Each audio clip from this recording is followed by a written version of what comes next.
Ya Pak, selanjutnya kasus terkait Satria Arta Pak yang memohonkan kepada Presiden Prabowo untuk kembali ke Indonesia Pak.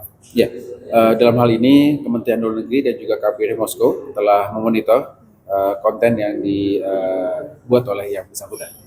Nah, dalam konteks tersebut, kami dari Kementerian Luar Negeri telah berkoordinasi dengan Kementerian Hukum karena isu utama saat ini adalah isu status keluarga negara.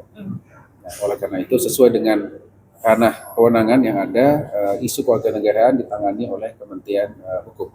Namun saat ini dalam konteks kemanusiaan, KBRI Moskow juga terus memonitor kondisi yang bersangkutan, termasuk juga menjalin komunikasi dengan yang bersangkutan dan juga keluarganya yang ada di Indonesia. Komunikasi terakhir dilakukan oleh KBRI minggu lalu. Berarti udah ada komunikasi dengan yang bersangkutan ya Pak? Iya, kita sudah. Berarti beliau harus mengajukan lagi untuk menjadi WNI Pak, ikut naturalisasi sebagai macam. Nah, untuk teknis detailnya bisa ditanyakan kepada Kementerian Hukum, namun rujukan hukum yang kita gunakan itu adalah Undang-Undang 12 tahun 2006 mengenai kewarganegaraan dan juga PP 2 tahun 2007 ya, mengenai pelaksanaan dari undang-undang tersebut. Kita ikuti prosedur yang ada, tapi sekali lagi ini menjadi ranah Kementerian Hukum. Dari sisi kami tentunya dalam konteks pelindungan warga negara Indonesia, maka yang berhak untuk mendapatkan pelindungan itu adalah warga negara Indonesia.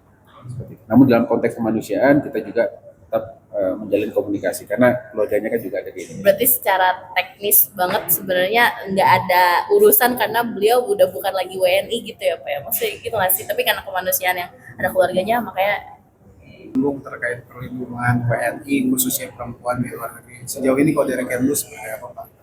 Ya, pertama kami sangat mengapresiasi langkah-langkah LPSK untuk bisa memberikan pelindungan kepada saksi dan korban. Sebagaimana diketahui pada tahun lalu Kementerian Luar Negeri menangani 67.000 kasus warga negara Indonesia di luar negeri, termasuk juga kasus TPPO, di mana 675 diantaranya adalah perempuan yang dihitung sejak tahun 2023 hingga saat ini. Nah, oleh karena itu pelindungan saksi dan korban sebagai bagian ya, dari proses penegakan hukum itu menjadi salah satu strategi utama kita. Dalam hal ini LPSK memainkan peran yang sangat penting sekali, dan dalam konteks ini Kementerian Luar Negeri juga siap untuk memfasilitasi LPSK dalam kerjasamanya dengan berbagai macam lembaga witness protection yang ada di negara-negara lain untuk memberikan layanan bagi warga negara kita yang ada di luar. ada catatan nggak sih Pak atau pesan untuk LPSK Pak? Ya, ini kan LPSK juga sedang merayakan 17 tahun ya, hari jadinya LPSK.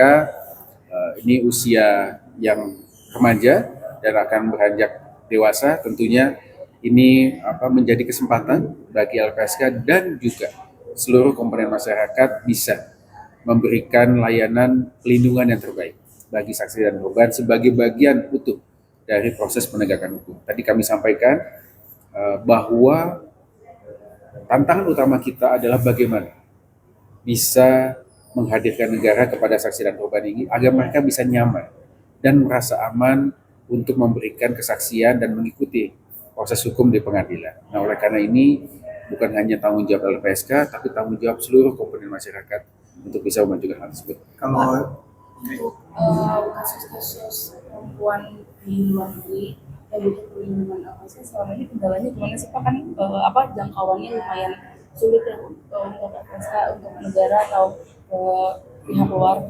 Tentunya kan perlu dikerjasamakan ya. Ketika itu terjadi di luar kan memang itu bukan yurisdiksi kita.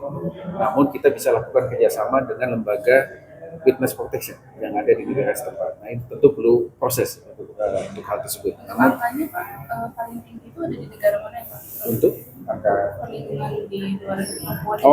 untuk kasus ya, untuk kasus tentunya ini konsisten dengan konsentrasi jumlah warga negara Indonesia yang ada di luar negeri. Yang paling banyak kan memang konsentrasi warga negara kita ada di Malaysia dan ada di Timur Tengah.